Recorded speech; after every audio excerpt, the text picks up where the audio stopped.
Dear students, प्यारे बच्चों, आज के क्लास में हम आपको एक ऐसी चीज़ पेश करेंगे जो तोहफे की शक्ल में है। बड़ी खुशी होगी आपको सुन के ये बात कि हम जो चीज़ आपको देने जा रहे हैं उसका ताल्लुक़, उसका रिश्ता इंग्लिश बोलने से। अंग्रेज़ी बोलने में जो चीज़ें काम आती है वही हमने आपके लिए तैयार किया है और आज के क्लास में उसको बताने जा रहे हैं। कुछ सेंटेंसेस हमने बनाया है और वो सेंटेंस ऐसे हैं जो बच्चों को इंग्लिश बोलवाने में हेल्पफुल होंगे, मददगार होंगे। तो चलिए देखते हैं कि वो सेंटेंसेस कौन कौन से हैं और क्या हैं। English speaking sentences, English speaking sentences, ऐसे वाक्य, ऐसे सेंटेंस जो अंग्रेज़ी बोलने में काम आते हैं, वही हैं ये।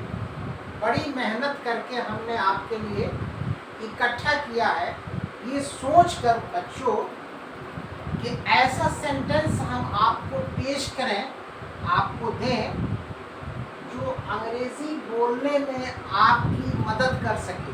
ठीक है, तो चलिए एक एक करके हम सेंटेंस को देखते हैं। पहला सेंटेंस है he had read a book।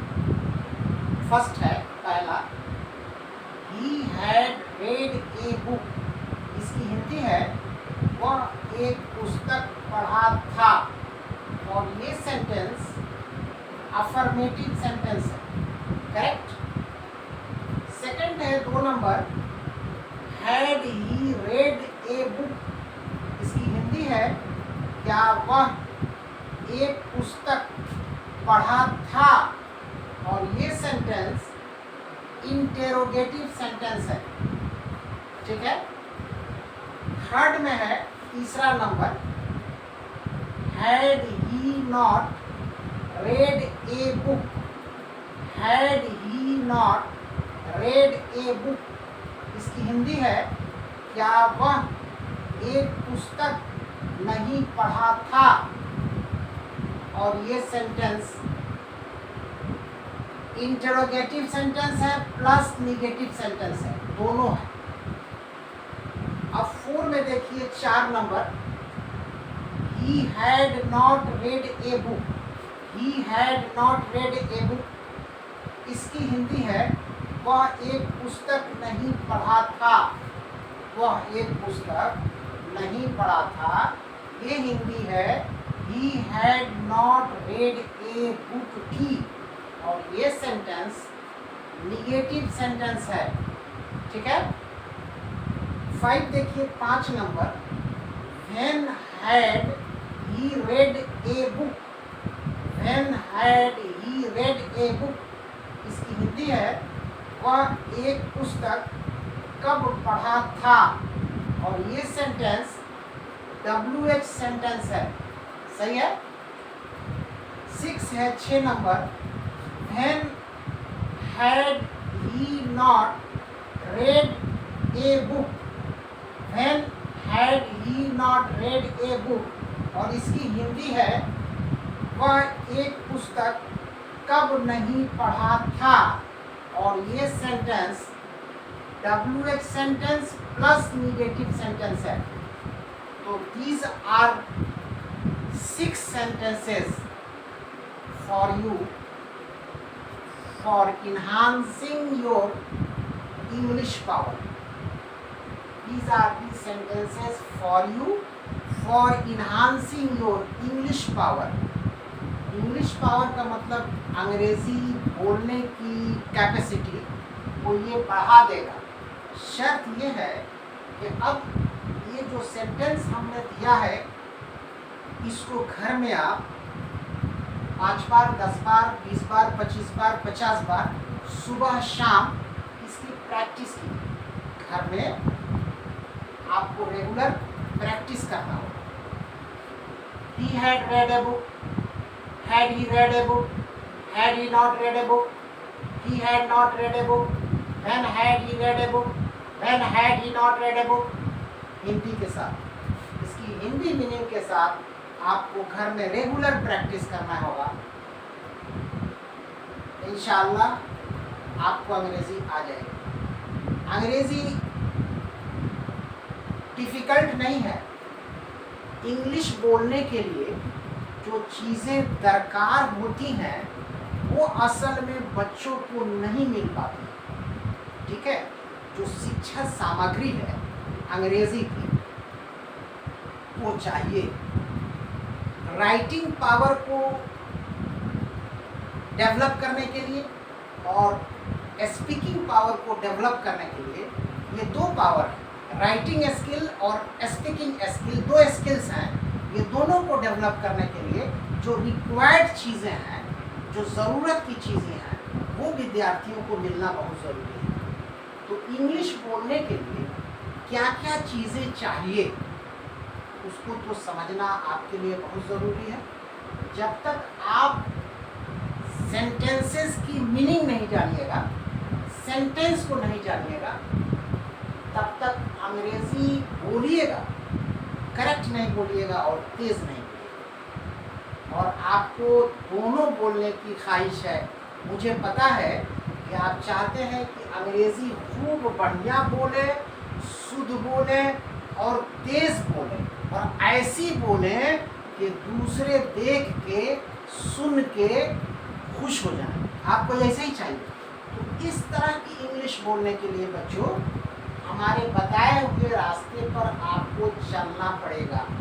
और कमेंट बॉक्स में आप लिखिए कि आपको समझ में हमारी बातें आई या नहीं आई, और आपको क्या चाहिए इंग्लिश में और बोलने के लिए, और किस तरह से आप समझना चाहते हैं वो तरह लिखिए कमेंट बॉक्स में कि किस तरह से आपको समझना है। कोई सवाल हो इंग्लिश से रिलेटेड तो कमेंट बॉक्स में आप लिखिए।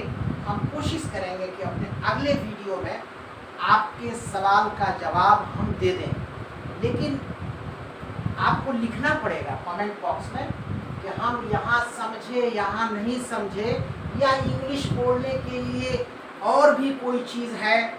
ऐसे तो मैं जो इम्पोर्टेंट चीज़ें हैं आपको मैं बता रहा हूँ। अगर ये आप छोड़ देते हैं पढ़ना समझना, तो it is very very difficult to understand English.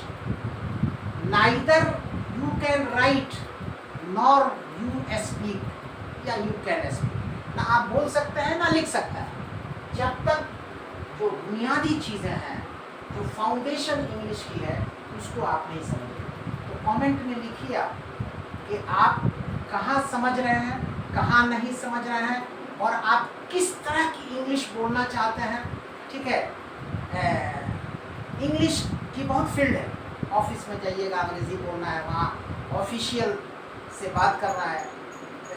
Business man के पास जाइएगा, वहाँ पे आपको अंग्रेज़ी बोलना है। स्कूल कॉलेजेस में जाइएगा, हर जगह डिफरेंट फील्ड्स में आप जाएंगे तो आपको अंग्रेज़ी बोलना पड़ेगा, और हर जगह अलग अलग हिसाब है बोलने का। तो फील्ड तो वही होती है, सिर्फ प्लेयर बदल जाता है, ठीक है। एक ही फील्ड में क्रिकेट भी होता है, फुटबॉल भी होता है, और दीगर तमाम खेल होता है, सिर्फ खिलाड़ी बदले होते हैं। तो फील्ड आपकी सेम है, सिर्फ आपको बातों को समझना है। जब आप समझ जाइएगा कायदे से, तो आप तो खुद से लिखने बोलने लगिएगा। बहुत भारी थोड़ा ही है, नहीं, इसको भारी आप समझते हैं, ये बहुत आसान है। उसके लिए जो समझना चाहता है, और जो नहीं समझना चाहता है तब तो ये भारी है। इसलिए आपको घबराना नहीं है। हम कोशिश करेंगे कि अपने तमाम वीडियोस में एतमाम क्लास में आपको ऐसी बातें इंग्लिश से रिलेटेड बताएं ताकि आपका इंग्लिश पावर बोलने का बढ़ जाए और आप तेज़ बोलिए, करेक्ट बोलिए, शुद्ध बोलिए। तो उम्मीद करते हैं कि हमारी बातों से आप सहमत होंगे और घर पे इसकी प्रैक्टिस आप ज़रूर करेंगे और कमेंट बॉक्स में आप समझे या नहीं समझे या किस तरह से समझना चाहते हैं इसको ज़रूर आप लिखेंगे कमेंट बॉक्स में। तो अगर आपको ये बातें समझ में आई तो एक लाइक दे दीजिए, चैनल पे न्यू है तो काइंडली चैनल को सब्सक्राइब भी कर दीजिए और अपने दोस्तों को शेयर भी कर दीजिए ताकि आपके दोस्त भी जानें कि इंग्लिश बोलने के लिए क्या करना पड़ेगा और क्या करना पड़ता है। तो उनको भी ये सेंटेंसेस जो है सेंड कर दीजिए आप अपने दोस्तों को और आप ज़रूर इंग्लिश बोलेंगे। आप इत्मीनान रहिए, आपको इंग्लिश बोलवा के हम रहेंगे। ऐसी कोई बात नहीं है कि आप इंग्लिश सीख नहीं सकते हैं, इंग्लिश बोल नहीं सकते हैं। हाँ, शर्त यह है कि हमने जो आपको राह दिखाया है इस राह पे आपको अमल करना है, समझना है बात को। तो जब आप अमल करेंगे, समझेंगे तो ज़रूर बोलेंगे इंशाअल्लाह। तो तब तक के लिए बस आज की क्लास में बच्चों इतना ही। Thank you very much.